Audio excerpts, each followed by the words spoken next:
I think that's an interesting point, and it's really a shame that for some reason the pilot seems to have decided to treat this airplane differently than he would have some of the other ones he had flown. I mean, I don't know what the operational manual looks like for the B-1, but I'll bet you any money they don't do tight approaches with steep angles of bank close to the ground when landing that airplane VFR.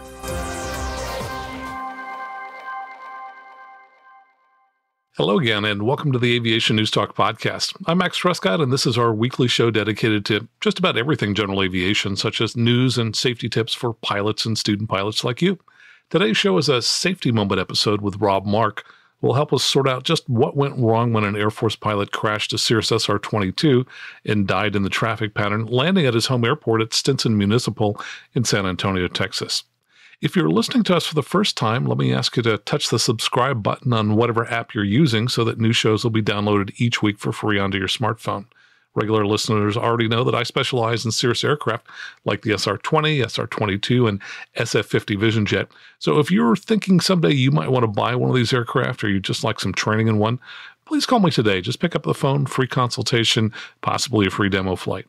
Now, last week in episode 98, we talked about effective pilot communications and what you don't have to read back when talking with ATC. So if you missed that episode, you may want to check it out. Now here's our safety moment with Rob Mark. And after we're finished talking with Rob, I'll talk briefly about the training that this Air Force officer had.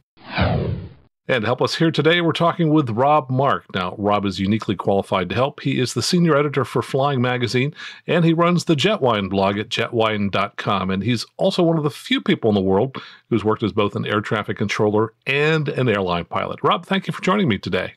Well, thank you for inviting me along, Captain Max. Great to have you back here. Say, we wanted to talk a little bit about an accident. This was one that at the time was pretty confounding to people. It was just a little over 2 years ago in January of 2017. A Cirrus SR22 crashed while landing at the Stinson Municipal Airport in San Antonio, Texas. And I think what most people found confounding was that the pilot was an Air Force test pilot. And so the interesting thing is we've now got the probable cause that came out recently. So the other thing is the accident was in a Cirrus SR22, which we both teach in. So, Rob, what about this accident stood out to you? I think the thing that stood out to me in this accident report, of course, is that as soon as I saw the mention of slipping and skidding from base to final, I thought, oh, man, I know where this is going. Yeah, exactly. So I think the key thing that kind of came out of this had a lot to do with standard procedures. And I think when people first heard about the accident, they kind of thought, wow, if a high-time Air Force pilot like this gentleman could crash in a Cirrus, what chance or what hope do I have? But really, I think it's a story about standard operating procedures. And from this report, it seems apparent that he didn't follow those. Sometimes I think it's not that unusual that people that fly small aircraft by themselves don't have a standard operating procedure. I mean, perhaps they've been trained at the local flight school, and they've had, maybe they got their instrument rating at the same place, and then they went on to buy a complex airplane, and they learned what they needed to learn for the instructor to feel comfortable letting that signing that person off. But unless you've been in a flight department for a company or an airline or something else where you learn that there's a very standard procedure for various maneuvers and operations, you just may not know. And of course, the one good thing that we're going to talk about is that Cirrus has had that for a number of years, that they say, okay, folks, here's how you really need to fly the airplane all the way around the pattern, just in something as simple as a VFR traffic pattern. Yes, I agree. That's one of the key differences in my mind. Certainly, I've flown many different types of aircraft, and I can't think of another aircraft manufacturer for an airplane in this class that has anything comparable to the Cirrus Flight Operations Manual, which we call the FOM. That's been around for, I would guess close to 10 years.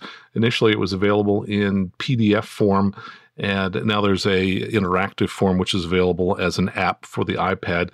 So I think you can find it by looking up something like Cirrus FOM. But you're right, that really becomes the benchmark by which you and I are always training students when they fly. And it's pretty easy when you're teaching someone, either they are following the standards or they're not following the standards. And my observation has been when people follow the standards, boy, the landings are remarkably better compared to when they're kind of making it up along the way. I think that's absolutely correct. And when I've checked out in new airplanes, turbine airplanes, the first thing we'll look at is the operational profile, just to give you, let's say in one of the citations, just to give you an idea of, okay, about here on the downwind, you want to be set at this power setting and about this airspeed. And on base, you ought to be looking at about this airspeed and this power setting and this flap setting, just to give you a place to start. Because complex airplanes are not like flying a Cessna 150 that you can be opposite the point of intended landing with full flaps, haul the power back, and just kind of wing it around and make it work. They don't work like that in a heavy airplane if you don't know what you're doing. And when I started teaching people in the Cirrus, I realized it was much easier for me to think of teaching them like I would in a multi-engine airplane. You don't get 500 feet in the air on final with the flaps down and say, oh, I just need to yank the power back to idle and I can get it down. You just cannot do things like that in these kinds of airplanes. And unfortunately, some people think, yeah, but that's for those people. That doesn't really apply to me. And it does. What the company is telling you is, here's how to grease that airplane every darn time. Just follow these guidelines and it'll work. And you've proven it with the people that you fly with. It just works. Why try and reinvent the wheel? Yeah, and there's another concept that goes, hand in hand with that as well, too, and that is the stabilized approach definition. It's something that I wrote about in AOPA magazine. I guess it's been 2 years ago now. And this is something that I certainly didn't learn when I was out, flying 172s or other, basic aircraft. But as I, moved up to higher performance aircraft, especially the Cirrus, people would start to talk about a stabilized approach. But wow, Cirrus went further. They actually gave a list of about, 6 or 7 different things in terms of what that actually means. So let's talk about that for a minute. Just what is a stabilized approach? I think a stabilized approach means that you arrive at a particular point in the traffic pattern the same way every single time. If your airplane likes, or let's say the profile in the Cirrus, let's say it likes 100 knots, 105 knots on downwind. Don't come zooming in at 125 and say, I can make this, because it's going to catch up with you at the other end, which means you're going to be, you're either going to really extend the downwind to slow down in order to get the flaps down, or you're going to try and crank it around and you're going to end up high on final. And all of that is just an accident looking for a place to happen. And I think a stabilized approach means follow the profile, and every darn time when you're 3/4 of a mile final, it should look exactly the same as it did the other 19 times that you did it. And if it's not, if you're too fast, you're too slow, do something about it. And at 3/4 of a mile, half a mile, sometimes the only option is just go around and try it again.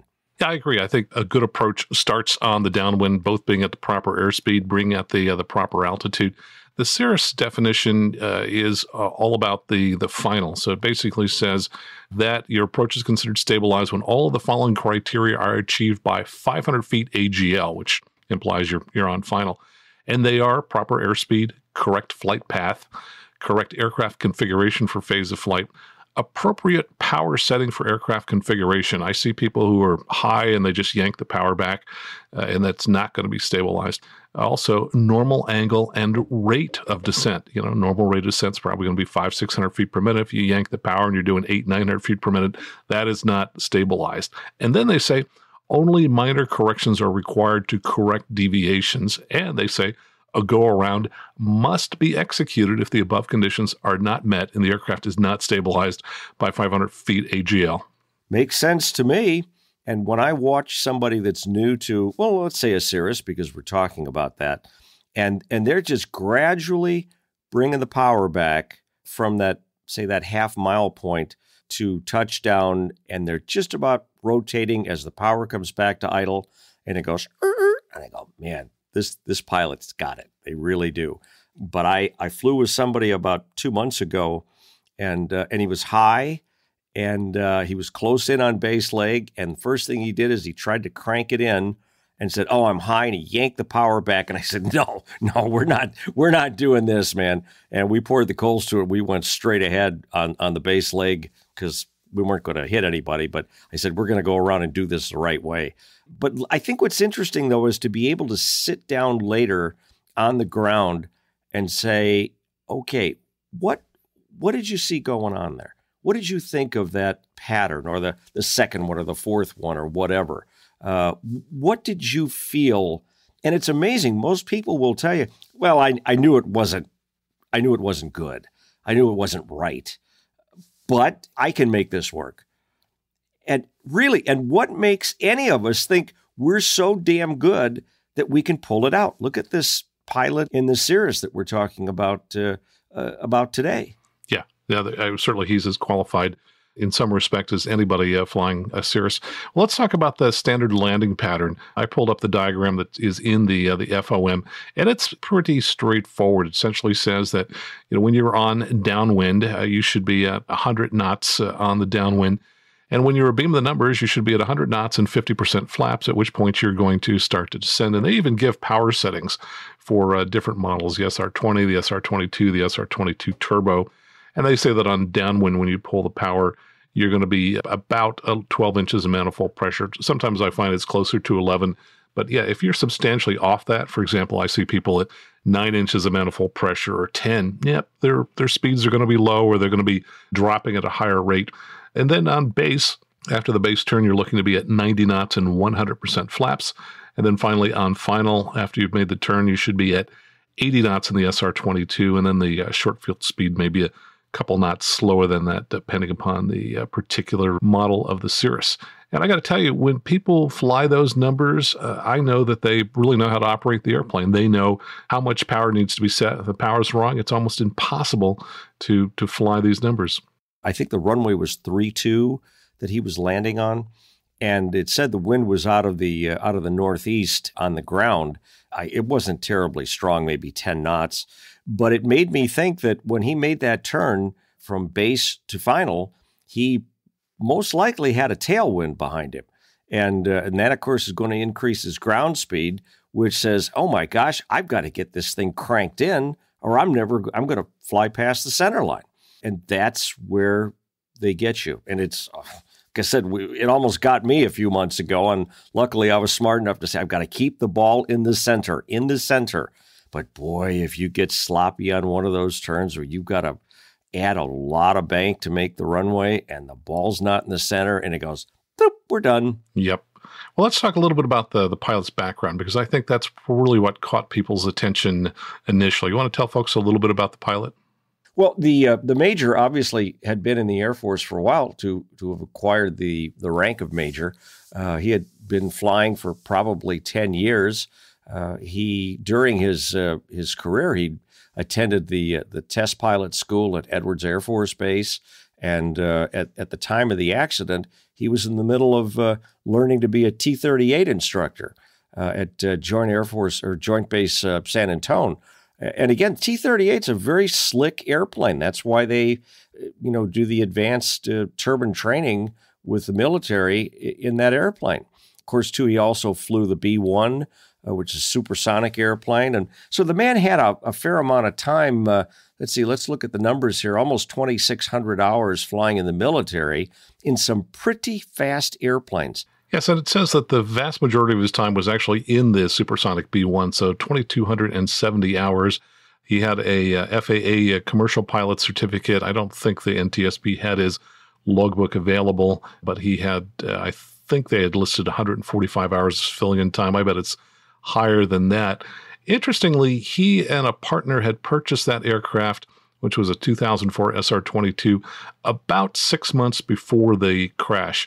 which suggests to me that his total time in the Cirrus was probably, I'm guessing, less than 75 hours, which I think is noteworthy, because everything I've ever seen is that generally accident rates tend to decrease after people have about 100 hours in type.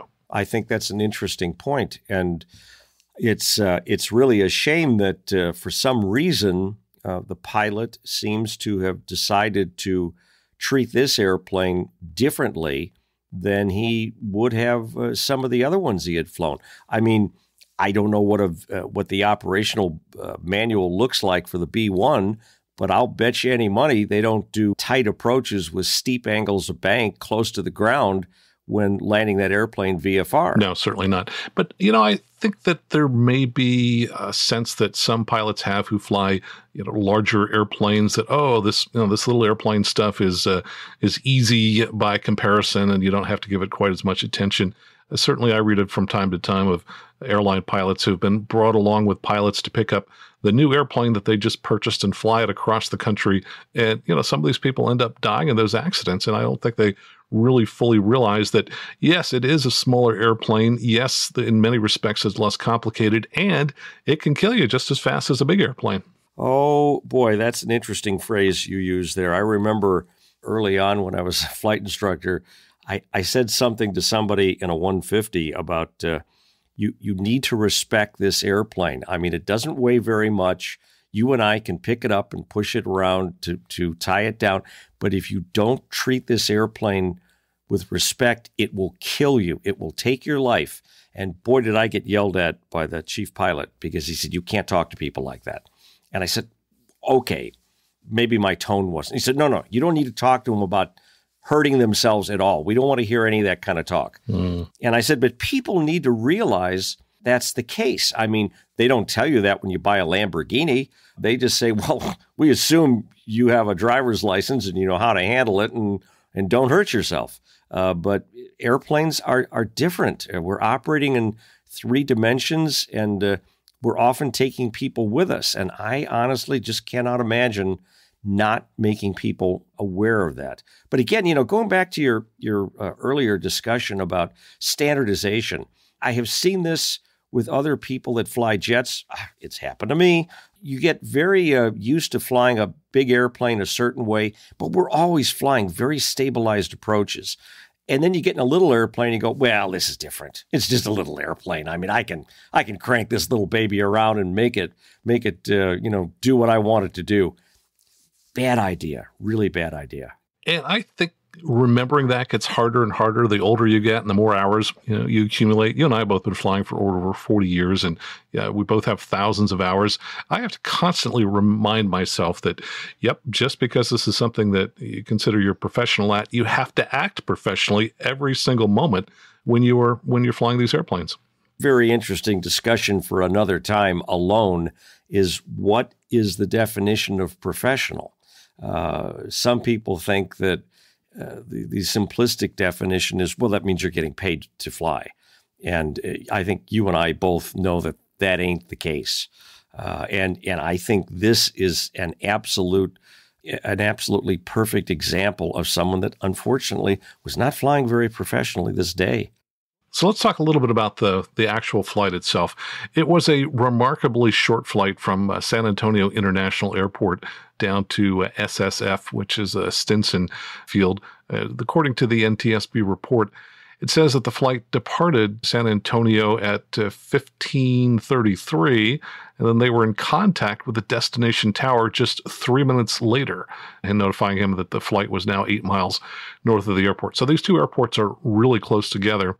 The controller instructed the pilot to enter a right downwind for landing on runway 32, and at 15:38, the tower cleared him to land. So he had literally been in the air for about 5 minutes when he had been cleared to land. Now, one of the things that I thought was intriguing here was it says that he entered the traffic pattern at about 1,400 feet MSL and 117 knots. And it says that he continued to slow to 95 knots and descended to about 1,200 feet MSL on the downwind traffic pattern leg. And we should note that this data comes from the data recorder in the Cirrus. These are not radar ground speeds. These are CAS. These are calibrated airspeeds, which would be pretty close to what you would read on the airspeed indicator. Now, I looked up the pattern altitude for Stinson Airport, and every source I could find had an estimated pattern altitude. So I picked up the phone and called the tower earlier today, and they said 1,600 feet. So what this tells us is that he entered the pattern 200 feet below pattern altitude, and while he was still on the downwind leg, he descended to 1,200 feet. So now he's 400 feet below pattern altitude. And what I think is also interesting is that his speed initially was, 117? And very quickly it dropped to 95, which tells me, I'll bet what he did was he just pulled the power back to idle to slow down. Yes. And that, because I can't think of another way you could slow the airplane that quickly. So he's already fast. He's trying to slow down. He's already low, which means he doesn't have a whole lot of planning time really before he starts that turn to the base leg. So it sounds like he was almost trying to make a circling approach out of it from the downwind, because he started his turn in and he never rolled the wings level until he was close to final. I agree with your earlier statement that he probably had power back to idle, because in order to get from 1,400 to 1,200 feet, that is to be descending and simultaneously be slowing up, power had to be virtually off. So yes, shortly after he was abeam the runway, he was low and had to be at close to idle power. And at that point, being 400 feet low, he must have recognized that he was low, and I'm guessing must have added power at that point. In fact, the data we have here really suggests that's the case, because it says that as he turned in this, circling base to final is the phrase they use, they say the airplane appeared to level briefly before beginning a shallow climb, and that as the airplane was approaching the extended runway centerline, he was at an airspeed of 103 knots at an altitude of 800 MSL and in approximately a 48-degree right bank. 1 second later, the aircraft entered a descent, which ultimately exceeded 1,800 feet per minute. So what do you think of that? Well, I think for people that are listening that say, I think that's kind of steep, huh? Next time you're out flying, obviously at altitude, put the airplane on a 50-degree bank and just look at the picture out the window, and out the front windshield and out of the sides in the direction you're turning, and get a feel for how steep that really is. And now think about this, just a few hundred feet off the ground.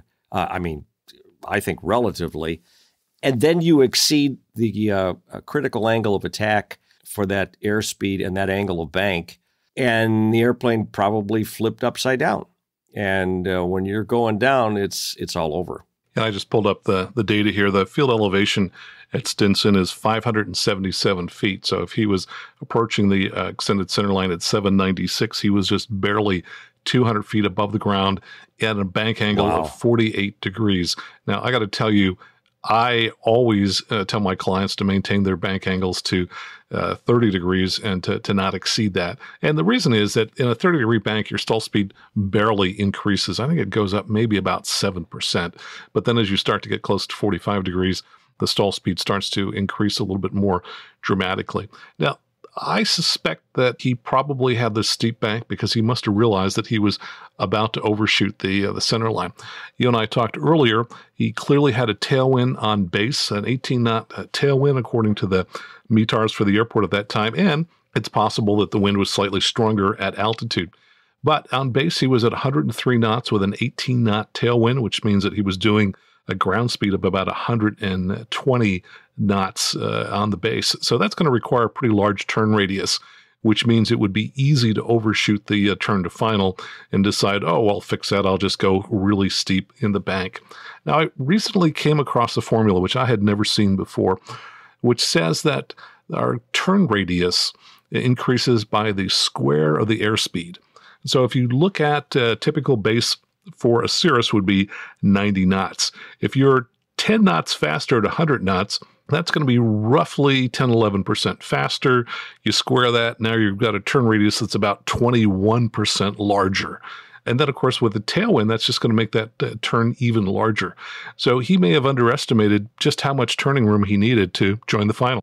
I think something that I have tried with students is that when I see them trying to make one of these work with that tailwind, I say, okay, no, You can't make the runway with anything stronger than a 30-degree bank. Now, let's see what you're going to do. And they realize I can't make it back to the center line with only 30 degrees. I'm going to fly past it. I said, I know. That's the point. That's what we're trying to get you to see early on, is that this doesn't work.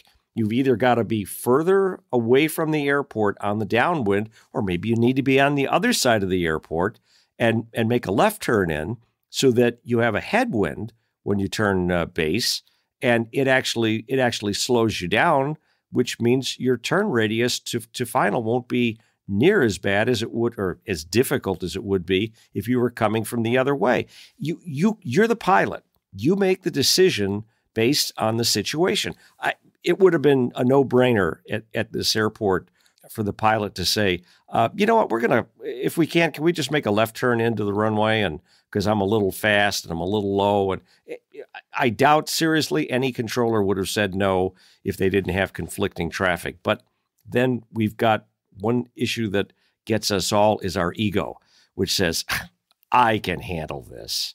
I'm a pilot. I can make this work. Well, and I think the problem is there have been so many situations where we have sometimes saved landings that were not perfect by making some corrections, and really then it becomes a matter of degree. How far would you consider going to save a landing? I would never go to 48 degrees of bank. I might go to 35, or I might tolerate a little bit of overshoot, but I would probably also certainly go around if things were, not looking good.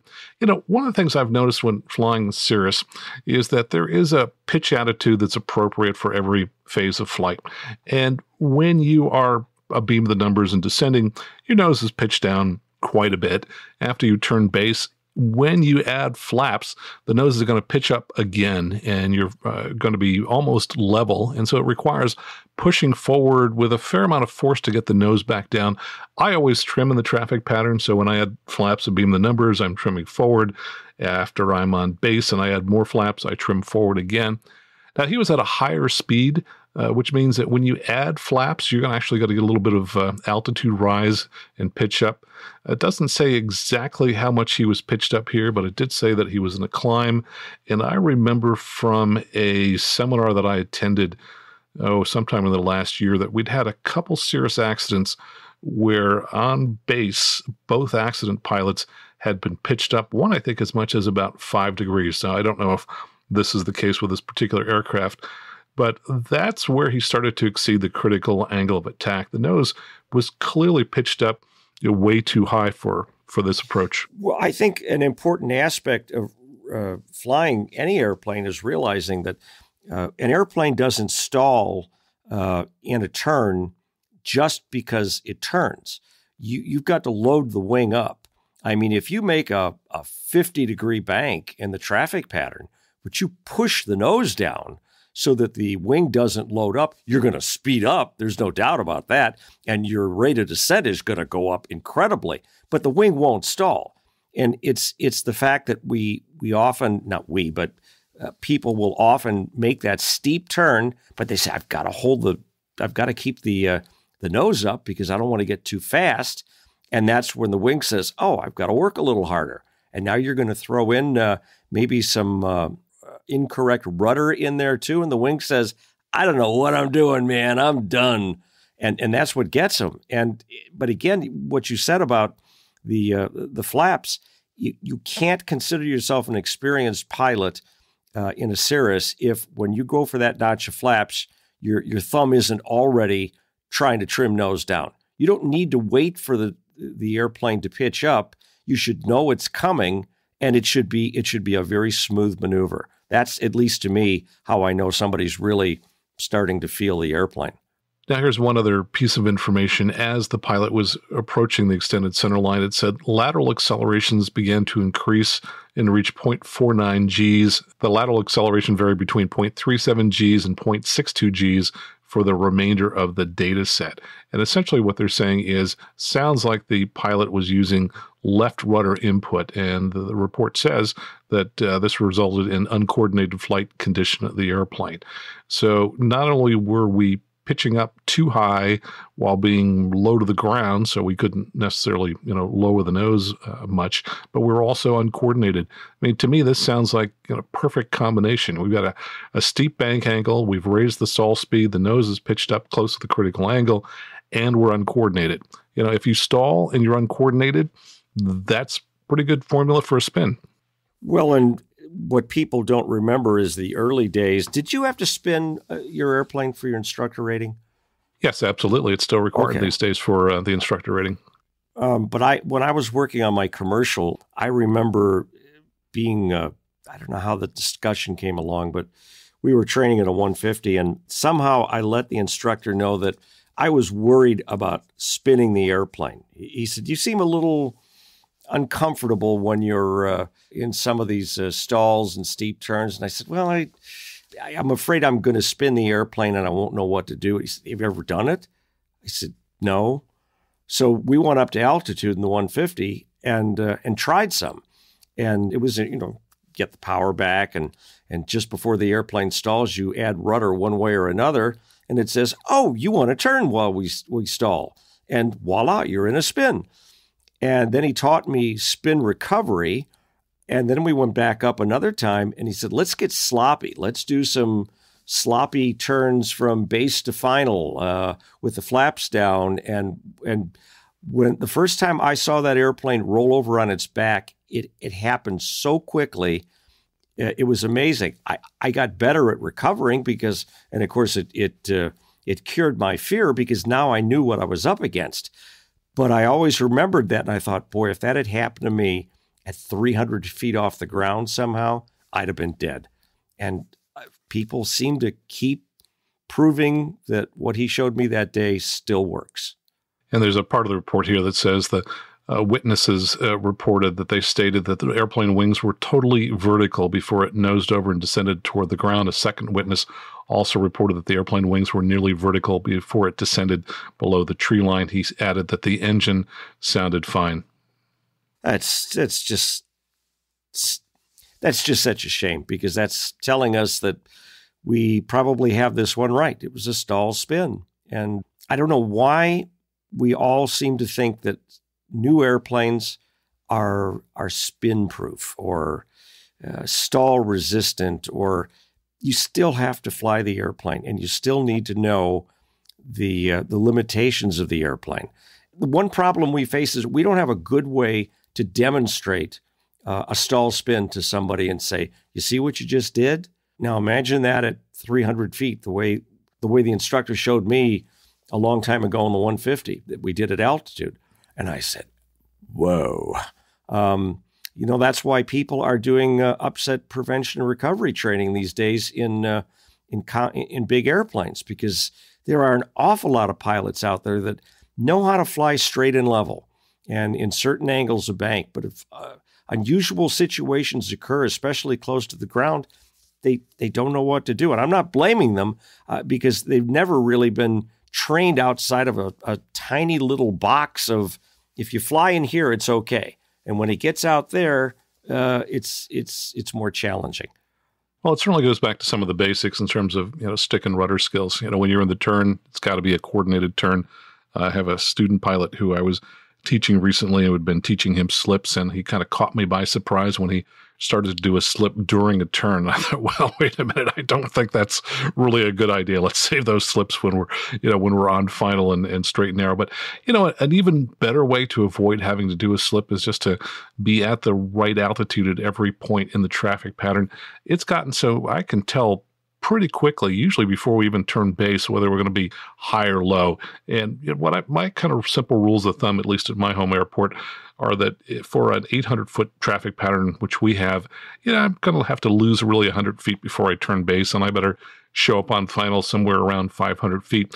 If I've got a 1,000-foot traffic pattern, I would have dropped about 200 feet before I turn to base. And when people do that, it's such a simple thing. You never read that anywhere. It helps tremendously. You really tend to show up on final pretty close to where you need to be, and then you don't have to do heroics like slipping and cranking the power to idle and things like that. I think that if people were, and I'm sorry, this is probably not the phrase to use again, but I think if they were afraid enough of what a stall spin could do to them low to the ground, if they really understood the aerodynamics and if they understood how quickly one of these airplanes can flip on its back and take you into the ground, I'm sure people would not do it. Unfortunately, we don't have a great way to simulate stall spins to people in the GA community. We don't have simulators that will really demonstrate that. And I think that if people were able to see a spin, a stall spin, and how quickly an airplane will flip on its back, they might have a different kind of respect for that kind of a maneuver close to the ground. So this is where I get on my soapbox and say, I really wish we were able to teach people spins in airplanes before they even get their private. Not to scare them, but to make them aware of what could happen and that they have some control over the airplane if they do it right. And one way they can get some of that experience would be to go find an aerobatic aircraft, someone who's got a Citabria, Super Decathlon, or even some of the other kinds of planes, extras and things like that, and go out with a qualified aerobatic pilot to demonstrate these kinds of things. But, back to the accident here, I was just kind of thinking about some of the whys, kind of the takeaways and the background. I've got a question. How much of an issue do you think it is when someone is headed back to their home airport, as the pilot was doing in this case? Do people get a little bit more complacent when they go to their home airport? Oh, I think they do. I think it, and again, I'm not picking on this one particular pilot. It happens to all of us. I mean, it certainly happened to me where you go, man, there's the home street, and my driveway is just a few blocks away. Man, it's been a long day. It's or I've got so many things to do tonight when I get back home, and it just doesn't cross our mind sometimes to say, gee, I'm not done yet. I have not finished the flight. I mean, if people, a comparison might be when you learn to fly a tail dragger, and any good tail dragger instructor will tell you, you're not finished until the engine is shut down, because that airplane can do some wacky things. And we need to remember that in any kind of an airplane. And unfortunately, we all get like that where you go, oh, man, it's all finished. Yeah, and I kind of wonder about that because a few years ago, a client of mine banged up his propeller as he came in, and he hadn't been flying for about a month. He went to a nearby airport with a fairly long and wide runway, did several great landings, and came back. And he said to me, and as I was coming back, I relaxed because it was my home airport. And he ended up high and fast and bouncing the airplane down the runway and eventually striking the prop. So, yeah, I think it is easy to feel kind of comfortable when we're back at the home airport. And yet, the laws of physics and aerodynamics are no different at your home airport than they are at any other place. You're right. They don't know where they are. They have no idea, and they don't care. Well, I think a key takeaway for me on this accident is standard operating procedures. What I try and do is every single landing, I try and make it look as textbook as possible, just like the diagram that's in the Cirrus Flight Operations Manual. And I think that's one thing we can say that didn't happen here. Everything about this final three legs of the traffic pattern doesn't resemble the standard operating procedures. Yeah, and that's really the shame of this entire accident is that, as we always say, it was preventable, but it wasn't savable at that point on final when that rudder started getting kicked. But I think practice makes perfect. People say, I don't want to just go out and shoot landings. That's kind of boring. Shooting good landings is never boring to me because you're going to have a few in there that are not perfect. And if you have the wherewithal to be able to look and say, I know what I did. I was too fast. I was too low. I was too slow. And I'm not going to do that again because when Max taught me to fly this airplane, I violated that standard operating procedure. And that's how every time I flew with him, I'd say, how do you do that? You make it look so easy. Well, and Cirrus is trying with other companies to make it look easy too, because we don't want to see people hurt themselves in airplanes. I think the one thing I would recommend that people consider doing is that every time they fly, they strive to fly the perfect flight, which means when they come back, they write down a short list of, I didn't quite do this exactly as I should have been. Years ago, I remember when I owned a Cessna 210 with a partner, I came back and I was feeling pretty proud, and I thought, wow, I just flew the perfect flight. And I glanced down at the transponder as I was taxiing. It was still in the alt mode. And I just thought, I forgot, one thing. Now, granted, it was kind of a trivial thing, but, in that particular time, you were supposed to, switch it from the alt mode to standby mode when you were completing the flight. So I think it's important for pilots to always hold themselves to the highest possible standards, to work really, really, really hard to follow every procedure every time. And the other thing is, I think it's important to have target airspeeds, target altitudes. In this particular case, if this pilot had target airspeeds, target altitudes, I think it would have been a very different outcome. And then finally, I think the last element is stabilized approach. This was nowhere near what the definition of a stabilized approach would be. This is the classic case where the Cirrus doctrine would have said, you must go around. And I think that's important for pilots to remember. If your approach does not look stabilized, go around. And for what it's worth, it's not just what happens in small airplanes, because in large airplanes, the percentage of unstable approaches that some pilots have landed out of is much higher than most people would understand. But what it also does is shine a light on the fact that when many pilots do go around, they've practiced go-arounds so seldom that they're not very good at it. I just got to pour the coals to it, and I'm flying. And you go, yeah, but you got to get some of the drag out of there too. And they're just discombobulated because nobody practices go-arounds. And that's as important a piece of learning to fly as landing and takeoff itself, at least to me.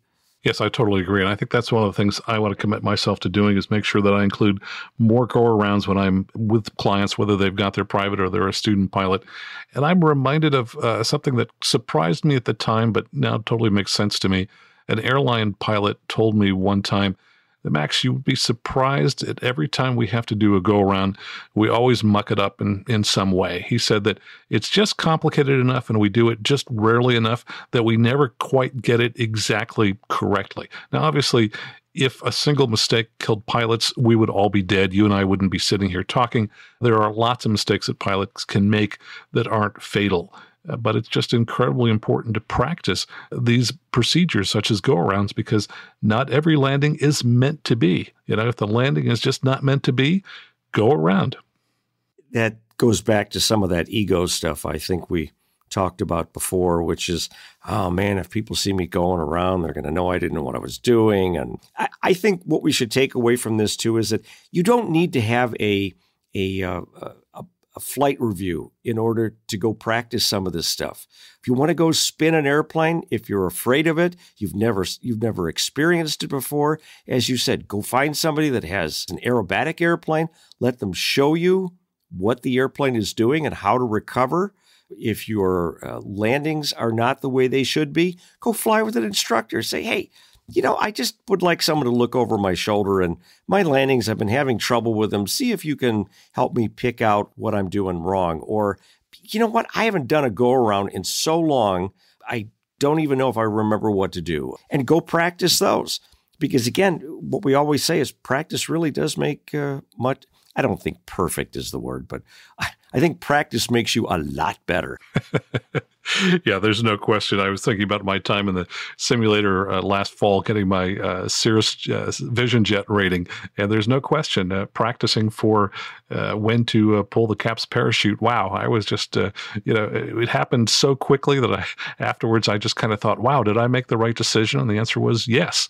By training and training and training, when there was an event with the engine in the simulator, boom, I had pulled that handle so fast that I had to think about, wow, was I supposed to do that? And the answer is yes, that's what I trained to do, and that's what I did.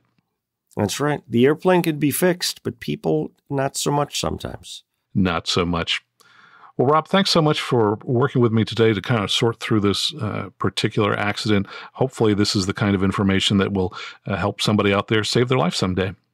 Well, I hope so too. And I really hope, since I noticed that your listeners don't seem to have much of a problem writing or calling in with comments. I'd be very interested if people have differing opinions on what we're talking about. They'll share them with us because that's how we all learn. Yeah, indeed. So let's just take a moment and tell people where they can find out more about Rob Mark. Oh, my goodness. If they were really interested in me, they could find me within the pages of Flying Magazine. Of course, I'm the e-news editor at flyingmag.com. And also, I write a fair amount at JetWhine.com, where we talk about all kinds of other things, mostly about airplanes. Well, Rob, thanks so much for joining us here today for an Aviation News Talk safety moment. Can I get you to come back again sometime soon?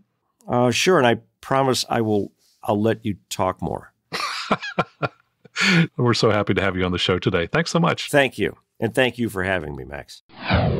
And my thanks to Rob Mark for helping us sort through this accident. By the way, if you found value in this show, please stick around to the very end, and I'll mention 3 different ways you can become involved with the Aviation News Talk podcast.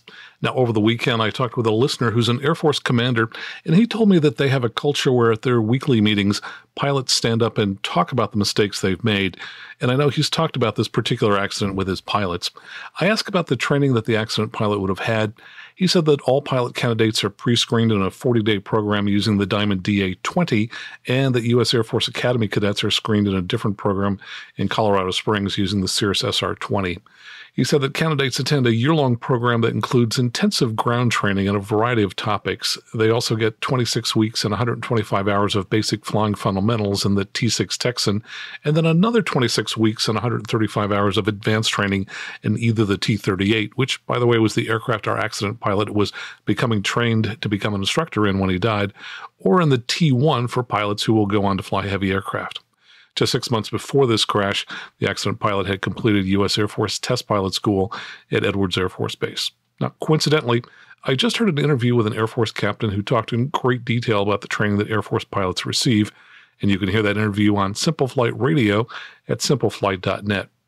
Now, if you or someone you know are starting to think about maybe buying a Cirrus airplane or jet or are interested in flight training in one, please contact me today for a free consultation. In some cases, I can also arrange a free demo flight, and I'll be happy to talk with you about the ins and outs of buying new versus used. Just call me at 650-967-2500 or go to aviationnewstalk.com and click on Contact at the top of the website. And you can also use that to leave any listener questions or give us any feedback. I specialize in Cirrus and work with people around the world. Now, I mentioned 3 different ways you can help support the show. One is that you can go out and take our new listener survey in which we ask about the social media that you use. Now, that's important because it helps us figure out how to find more people like you so we can tell them about this show. So please take a moment to fill out the listener survey at aviationnewstalk.com/survey. Also, please check out our Patreon site and consider becoming a supporter of the show. If you find value in the show and if you're in a position to help support the show, please consider donating a few dollars a month via credit card. You can do that by going to our Patreon site at aviationnewstalk.com/awesome.